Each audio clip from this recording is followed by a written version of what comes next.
Bonjour à tous. Histoire. Classe de quatrième, thème 2. Les bouleversements sociopolitiques et économiques en Afrique et en Europe du XVIIe au XIXe siècle. Ce contenu vous est proposé par le groupe EduWeb. Contact WhatsApp 01 52 63 30 30. Adresse courriel eduweb.info@eduweb.ci.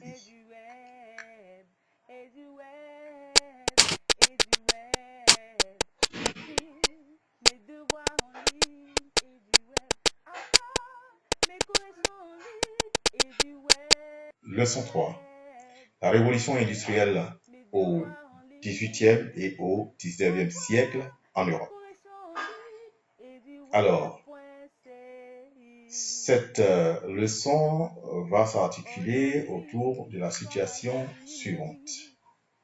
Dans tes recherches, tu as découvert cette vidéo sur la révolution industrielle en Europe et tu décides d'approfondir tes connaissances sur le sujet en cherchant les causes, les innovations et l'impact de la révolution industrielle sur notre monde et surtout les notions essentielles à retenir. L'Europe de la révolution industrielle. La révolution industrielle transforme profondément les sociétés européennes. L'industrialisation se développe dans un contexte favorable. En effet, la population européenne connaît une très forte croissance au XIXe siècle. Elle double en un siècle, en passant de près de 200 millions d'habitants en 1800 à plus de 400 millions d'habitants en 1900. Cette croissance de la population s'explique par une chute de la mortalité alors que la natalité reste élevée. La nourriture est plus abondante, grâce à l'augmentation des productions agricoles. Cela s'explique par les progrès agricoles. En effet, la jachère est remplacée par les prairies. Elles fournissent une nourriture abondante pour les bestiaux et leur nombre augmente, entraînant ainsi une augmentation des engrais. Par ailleurs, la diffusion de règles d'hygiène et la pratique de la vaccination permettent d'enrayer certaines maladies contagieuses. La répartition de la population active évolue au XIXe siècle, mais les paysans forment encore la majeure partie de la population. Leur mode de vie et leur travail sont transformés par la mécanisation et les engrais. Le poids du monde rural dans la société diminue. Les paysans commencent à quitter les campagnes pour venir travailler dans les villes, qui offrent de nombreux emplois dans l'industrie, le bâtiment ou le commerce. Cet exode rural est facilité par les progrès des transports. La croissance urbaine touche les capitales, les villes industrielles, minières et portuaires. Les villes s'étendent dans l'espace avec la construction de nouveaux quartiers et l'extension des banlieues. L'afflux de population dans les villes pose des problèmes de logement, d'hygiène et de transport. Dans les capitales, de grands travaux d'urbanisme cherchent à résoudre ces problèmes, comme à Paris avec les travaux du baron Haussmann. Les paysages urbains sont ainsi transformés pendant l'industrialisation. Les gares sont installées à l'intérieur des villes. L'industrialisation augmente le nombre d'ouvriers dans les usines et dans les mines, y compris des femmes et des enfants. Au XIXe siècle, les ouvriers ont des vies extrêmement difficiles. Ils sont soumis au rythme très élevé des machines, leurs journées de travail sont très longues, et les accidents très nombreux. Le salaire des ouvriers est très faible, il ne leur permet pas de faire des économies pour financer des soins médicaux ou l'éducation des enfants. Les ouvriers luttent pour améliorer leur sort et ils obtiennent très tardivement le droit de grève. Surtout dans la deuxième moitié du XIXe siècle que les syndicats prennent de l'ampleur et qu'ils sont autorisés. Les ouvriers obtiennent progressivement le vote des lois sociales qui réglementent les conditions de travail. L'industrialisation s'accompagne de l'essor de la grande bourgeoisie. Ce sont des patrons d'usines, des négociants, des banquiers. Ces bourgeois accordent beaucoup d'importance à l'argent. Ils habitent dans de beaux appartements entourés de nombreux domestiques. Ils forment des alliances entre eux et cherchent aussi à jouer un rôle politique pour défendre leurs intérêts, comme Eugène Schneider au Creusot. Entre les bourgeois et les ouvriers, une classe moyenne se développe. Elles cherchent à se différencier du monde ouvrier dont elles sont parfois issues et à s'élever socialement par l'épargne et par l'instruction. Les changements économiques et sociaux provoqués par la révolution industrielle entraînent le développement de nouvelles idéologies. Au XIXe siècle, une nouvelle doctrine économique se diffuse dans les pays qui s'industrialisent. C'est le libéralisme. L'idéologie devient rapidement dominante. Selon cette pensée, il faut laisser chacun libre d'entreprendre pour assurer la croissance économique. Au nom de cette liberté d'entreprise, les libéraux refusent les lois sociales qui contraindraient les patrons. La bourgeoisie capitaliste y est favorable. D'autres penseurs, qui appartiennent au courant du socialisme, accusent le capitalisme d'accentuer les inégalités sociales et la domination de la bourgeoisie sur le prolétariat. Pour Karl Marx, le prolétariat doit s'emparer de l'État par une révolution et établir l'égalité entre tous. Le socialisme inspire de nombreux syndicats ouvriers et des partis politiques comme la SFIO de Jean Jaurès en France. L'Église catholique se prononce sur la situation sociale liée à l'industrialisation. Elle appelle à une amélioration de la condition ouvrière et à l'adoption de lois sociales, notamment dans l'encyclique Rerum Novarum du pape Léon XIII en 1891. Ainsi, l'industrialisation transforme profondément les sociétés européennes, entraînant une nouvelle organisation de la société, l'essor des villes et la naissance de nouvelles idéologies. Rappelons que l'industrialisation s'est opérée avec la surexploitation des ressources naturelles, entraînant des dégâts environnementaux. Les populations ont également été exploitées, que ce soit les ouvriers comme on l'a vu, ou les esclaves qui produisaient le coton nécessaire à l'industrie textile. Merci. Alors, donc, dans la suite de ce cours, nous allons redécouvrir alors les causes de l'industrialisation, les innovations qui ont favorisé cela et l'impact sur la société. Ce qu'il faut noter dans la suite, c'est l'essentiel à retenir après cette vidéo qui résulte. Bien, notre leçon va s'articuler après une introduction sur les facteurs favorables à la révolution industrielle. Ensuite, nous verrons les grandes innovations techniques et scientifiques. Et avant d'aborder les conséquences, la conclusion, nous verrons les conséquences de la révolution industrielle. Alors, en introduction, la révolution industrielle, ce qu'il faut retenir, est le passage de la production artisanale à la production industrielle moderne. Donc, c'est le changement brutal entre la manière de produire. De la manière artisanale, on passe à la manière industrielle qui produit beaucoup plus en quantité. Elle a débuté en Angleterre au XVIIIe siècle avant de s'étendre à toute l'Europe et au reste du monde au XIXe siècle à partir de 1815. Les facteurs favorables.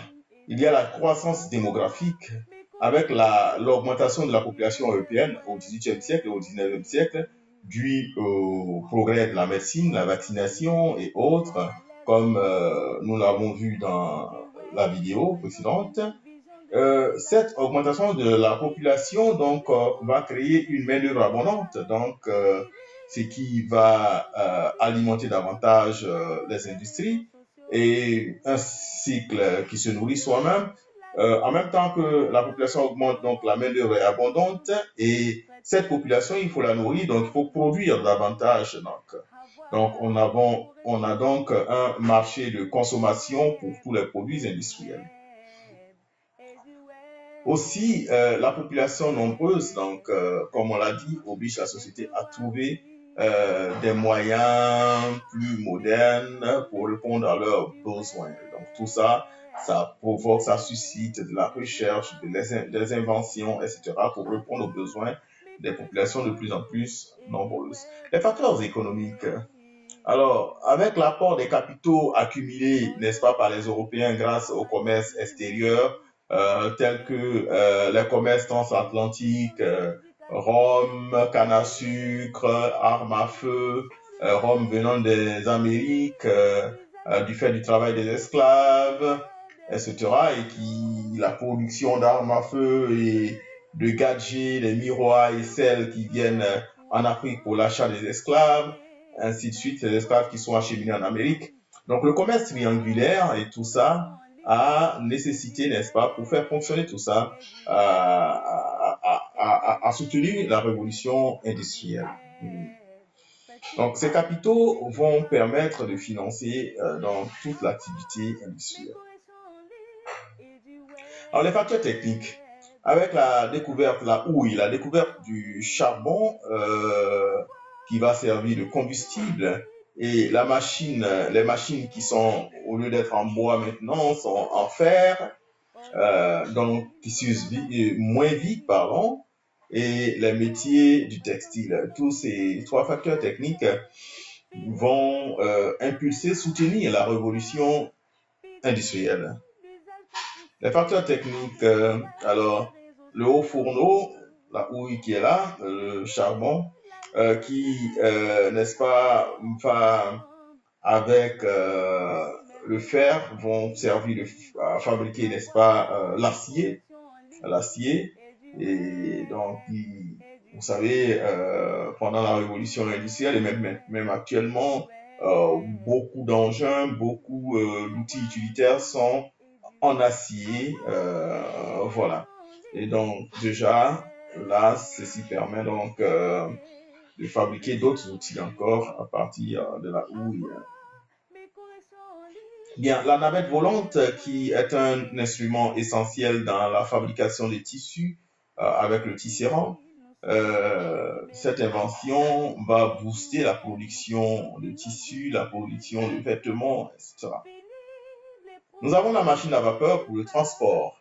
Alors la machine à vapeur qui fonctionne comme vous pouvez le voir, vous savez que quand une marmite est au feu, lorsqu'elle bout, il y a de la vapeur qui sort de cette eau et cette vapeur qui monte là, qui monte d'ici l'eau chaude, la vapeur qui monte, fait pousser ce piston là et qui vient, grâce à ses articulations, peut faire tourner donc cette roue. Voilà. Et donc, c'est le principe de fonctionnement de la machine à vapeur et qui permet de faire rouler donc les premières locomotives de train sur les rails. Voici par exemple un prototype de véhicule de machine à vapeur à machine à vapeur.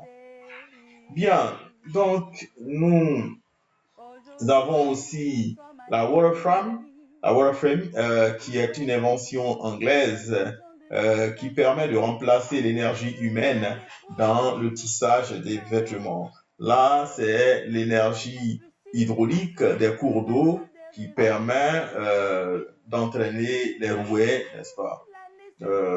Voilà, ces roues-là, n'est-ce pas, sont engrangées, sont tournées grâce à l'énergie hydraulique.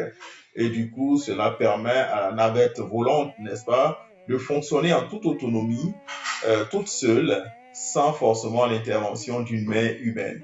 Cela a permis de fabriquer plus de produits avec moins de travailleurs.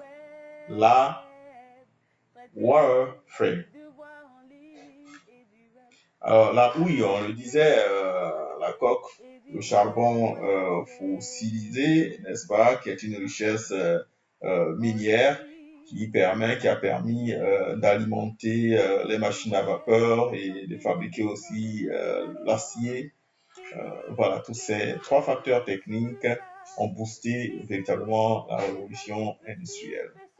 Alors, nous pouvons voir quatre domaines d'invention essentiels pendant la révolution industrielle au niveau énergétique, il y a James Watt, n'est-ce pas, qui a amélioré la machine à vapeur, James Watt en anglais, et le français qui a inventé la turbine hydraulique, à côté, n'est-ce pas, de l'États-unien Thomas Edison, qui a inventé la lampe à filament. C'est quelques inventions au niveau de l'énergie. Au niveau des textiles, nous avons GK du Royaume-Uni.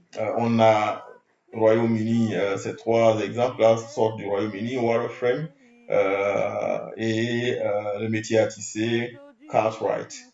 Donc tout ça du Royaume-Uni. Des moyens de transport, nous avons l'allemand et le français Daimler, l'allemand, et français Clément Ader. Donc Clément Ader qui, n'est-ce pas, a inventé le premier vol d'un avion à vapeur. Et l'allemand, il s'agit du moteur à explosion. Alors au niveau de la chimie, l'allemand, les États-Unis et ont beaucoup ont été référencés ici. Au niveau de l'engrais chimique, c'est un allemand. Au niveau de la pellicule photo, c'est un États-Unien. Au niveau de l'aspirine, c'est un allemand, Bayer. Alors les conséquences économiques, nous avons une augmentation de la production agricole, et donc la production agricole qui s'accroît avec le développement du commerce et l'expansion de l'économie. Forcément, quand on en a énormément, il faut pouvoir écouler, donc voilà. Et la production industrielle, qui connaît également une hausse et une concentration des usines autour, n'est-ce pas, des ressources minières. Et donc, les usines s'agglutinent, se concentrent autour de certains points précis. Et le mode de production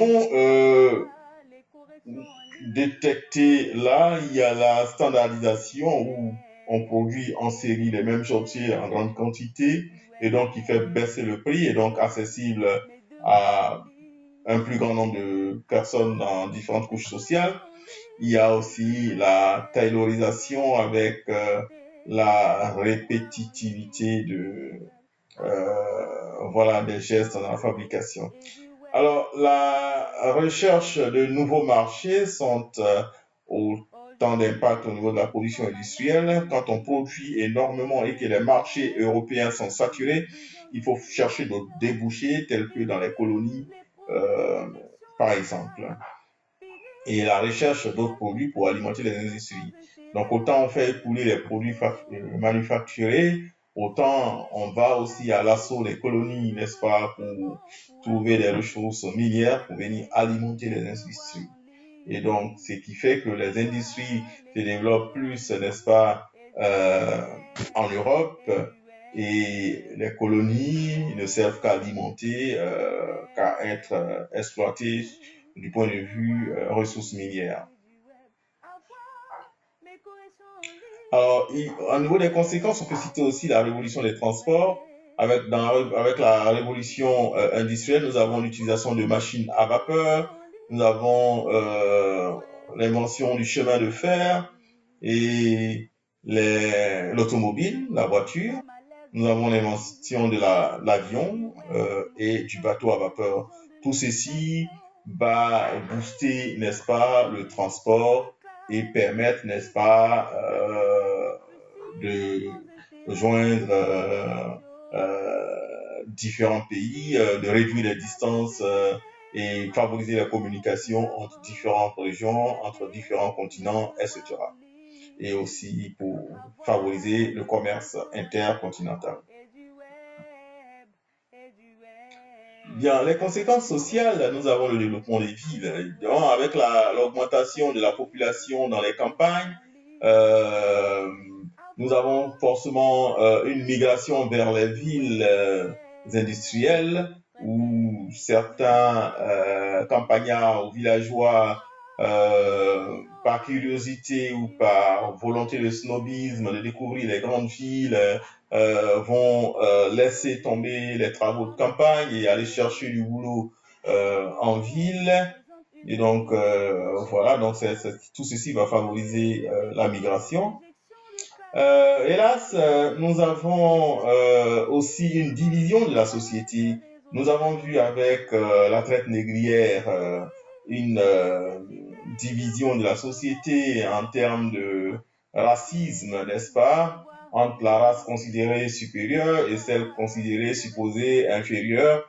Et donc, il a fallu, n'est-ce pas, une lutte pour abolir cela. Nous avons vu aussi avec la Révolution française précédemment une division entre la classe de la noblesse et du clergé et les classes pauvres paysannes. Il a fallu la révolution, comme référence la révolution française, pour changer l'ordre des choses et mettre tout à plat. Hélas, après cette révolution, nous avons encore une création de classes sociales, des différences de classes sociales issues du boom de la révolution industrielle, où nous avons donc des bourgeois d'un côté, composés de riches propriétaires de capitaux et d'industries, d'usines, et donc ces bourgeois, ces riches, sont à l'opposé, en leur opposé le prolétariat qui concerne les pauvres ouvriers. Voici encore une création de classe à la suite de la révolution industrielle, et ce qui témoigne du fait que véritablement la notion de lutte pour la dignité humaine s'inscrit donc dans le temps, dans la durée, et se veut donc une lutte perpétuelle. En conclusion donc, on peut dire que la révolution industrielle a eu lieu au XVIIIe, du XVIIIe au XIXe siècle en Europe. Elle a entraîné des bouleversements socio-économiques en Europe. Des bouleversements sociaux, création de classes de bourgeois, classe de prolétaires, des bouleversements économiques et tout ça. Bien, merci. Avant de se dire au revoir, nous allons juste, comme à nos habitudes, finir par une petite vidéo illustrative, n'est-ce pas, de la création de classes diamétralement opposées, fruit, n'est-ce pas, de la révolution industrielle.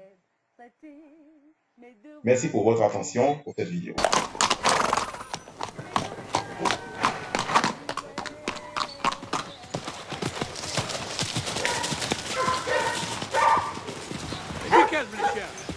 Bonjour Francis. Bonjour monsieur. Bonjour, c'est moi. Je ne dérange pas? Du tout, hein. Ah, quel orage cette nuit. Je suis sorti à cheval pour me dérouiller un peu. J'en ai profité pour venir vous saluer. Tu as bien fait. Comment vont tes filles? Magnifique. Jeanne ne lâche pas son chevalet de la journée. Et Lucie roucoule devant son piano. Bien. Et Cécile? Elle ne va pas tarder. Quand elle sentira l'odeur de la brioche, elle va sûrement se réveiller. Et son mariage avec le jeune Négrel? C'est dans l'air, on en parle, mais rien n'est encore fait. Eh bien quoi, on a déjeuné sans moi? Tu dormais si bien. Bonjour cousin. Bonjour ma belle. Tout marche-t-il bien, Jean-Bart? Bonjour, mademoiselle. Par cette saleté de crise, nous payons les années prospères. Mais toi, Léon, tu as eu tort de ne pas vendre tes actions. Mélanie, j'en rêvais. C'est fini, chef. Allez, couchez.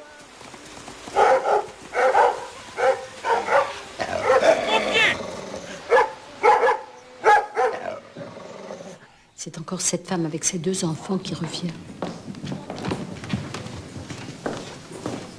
Ma fille, remplis ton petit office.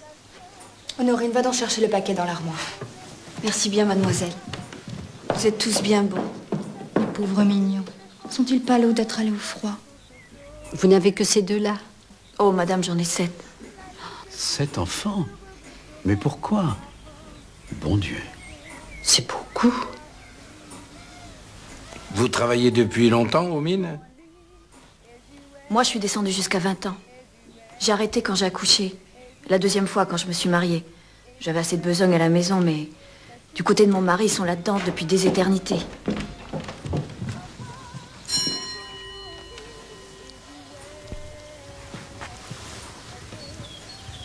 Là, le va avoir bien chaud.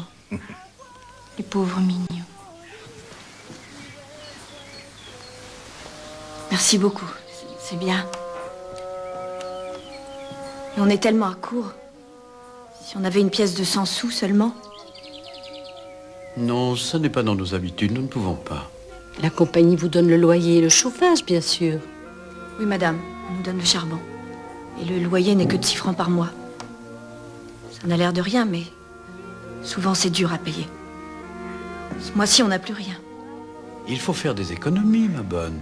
Comme nos paysans. Il ne faut pas tout boire.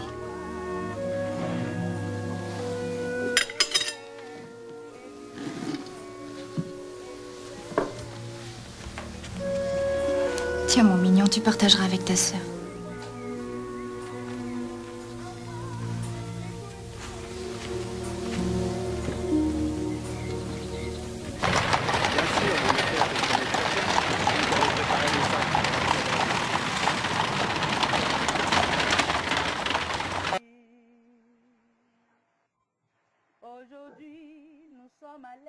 Bien. Merci et on vous dit au revoir et à très bientôt pour la prochaine vidéo. Bye bye.